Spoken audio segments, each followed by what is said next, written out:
show looks a little different.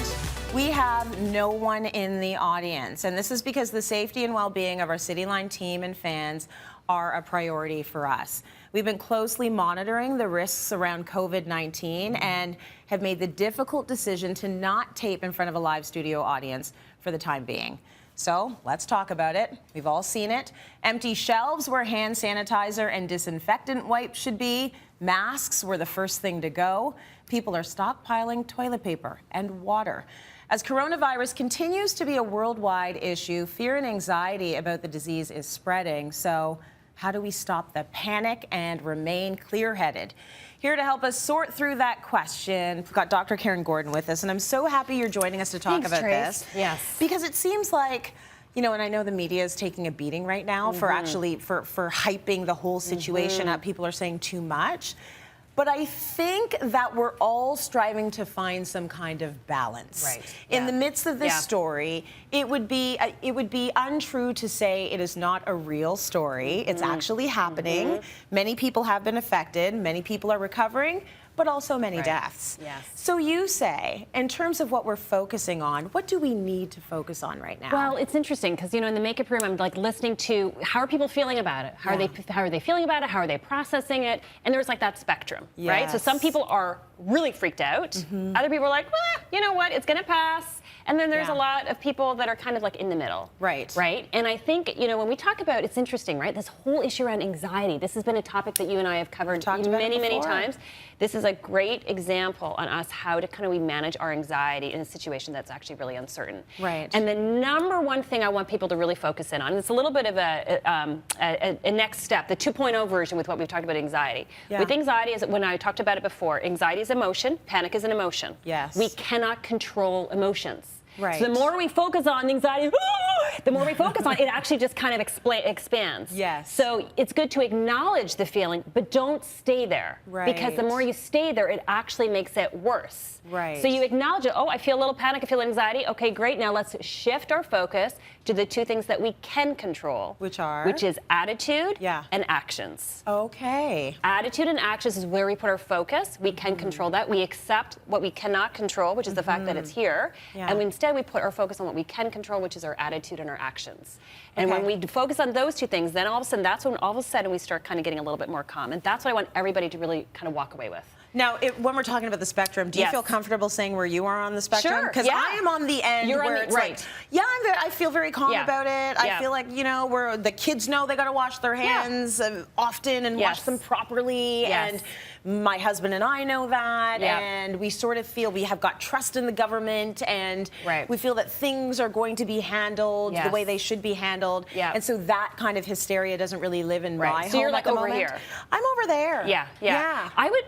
I'm over here as well. Okay. That being said, I do a ton of work in the U.S.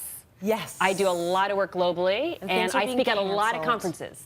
So, you know, from a business perspective, I can already see as a business owner, I will see an impact on this for sure. That's right. You know, and so, you know, but, you know, we've talked about before about, you know, agility and being flexible and being able to kind of go with things. So I also think that, you know, for every problem we have, we can use it as an opportunity to kind of strengthen that kind of agility muscle. So, so it's more on the financial business side, you know, and I work with all business owners, right? And so I sense with them is actually as well, but from the actual, you know, kind of experience, I'd be actually kind of over here too.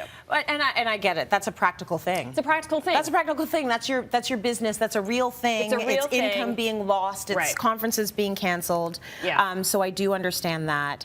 I want to talk to a little bit about a lot of the words that are being thrown around right now because it can, you know, cause a lot of anxiety when you don't know what they mean. Quarantine and social distancing. So quarantine is a separation. It is restricting the movement of people who were exposed to any kind of contagious disease to see if they become sick. Social distancing is what we're hearing a lot about in the news and in the media, and it means remaining out of places where people meet, remaining out of places where people gather en masse, maintaining a distance approximately 6 feet to 2 meters from others. So really just being in your own space. And that's sort of the rules we're all being told right now that we should follow. Which are all the actions that we can control. Okay? Exactly. So that's why I want people to focus on the actions, which is 2 practical examples on the actions that we can control. Right. Right. And then we all know if you are looking at an endless loop of news stories, regardless of what the news story is, enough is sometimes enough. Yes. You've got to take a break. Yes, I would totally agree. You have to detach from that. Yeah. And again, another action of kind of like getting the facts, and then enough is enough.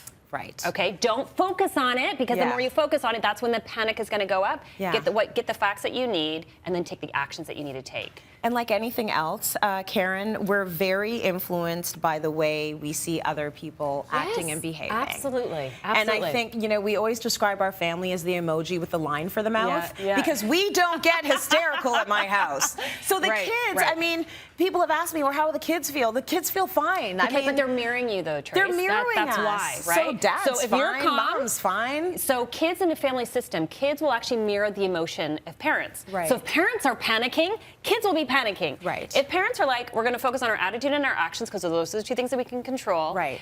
We've got kind of our plan in place. And by the way, plans reduce anxiety. Yes. Okay, so that's another kind of under that umbrella. Especially for people like you and me. You go, we girl. Need a plan. What's the plan? I like a plan. I like a plan. Right. Yeah. So. And by the way, don't high five. Oh yes. All right. Let's practice again. There we go. Right. Exactly. So those are the kind of things that you know. The more as parents that what we can do, then our kids sense it. Right. Okay. So. And that's what you need to be seeing. I think and that you that's actually where the need to focus surround has to yourself be, by because that. focusing on this will make it worse. Absolutely. Focusing on our mindset, our attitude, our actions are things that will radically kind of help us our emotional state. Yeah. Absolutely. For people who find themselves in isolation, make sure you can stay connected to people through all of the amazing things that technology allow us to have, like email and social media and video conferencing. But thank you so much for letting level heads prevail. We appreciate that, Dr. Karyn Gordon.